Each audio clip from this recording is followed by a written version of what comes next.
Heç vaxt tələskən görünmə. Çünki tələskənlik özünə və zamana nəzarətinin olmadığını göstərir. Həmişə səbirli davran.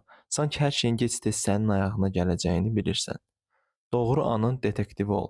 Zamanın ruhunu duyub səni gücə aparacaq məqamı hiss et. Vaxt hələ yetişməyibsə, geri çəkilməyi öyrən.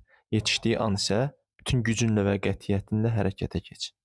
Otranto hersoqu kimi bilinən fransız dövlət xadimi Jozef Fuşe Fransa inqilabının dəyişkən dalğalar arasında qüsursuz zamanlama ilə hərəkət edirdi.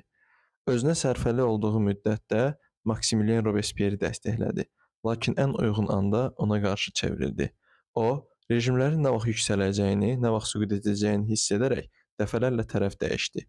Dəyişiklikləri qabaqcadan sezə bilməsi ona bir neçə hökumətin dövründə sağ qalmaq imkanı verdi.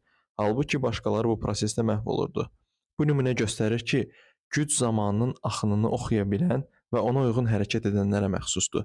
Fuşe sədaqətə və ideologiyaya görə deyil, nə vaxt zərbə vurmaq, nə vaxt geri çəkilmək lazım olduğunu hiss edə bildiyi üçün yüksəldi. O, heç vaxt keçmişə yapışmadı. Əksinə, daim özünü gələcəyə yönəltdi. Duyğularını idarə edə bilən insanlar zamanı sanki yavaşlada bilir.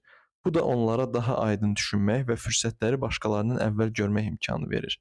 Zamanlamaya hakim olmaq sadəcə nə vaxt hərəkət edəcəyini bilmək deyil, öz daxili vəziyyətini idarə edərək nəzarət illüziyası yaratmaqdır. İnsanın hakim olmalı olduğu üç növ zaman var. Uzun vədə, səbir və strateji gözləmə tələb edir.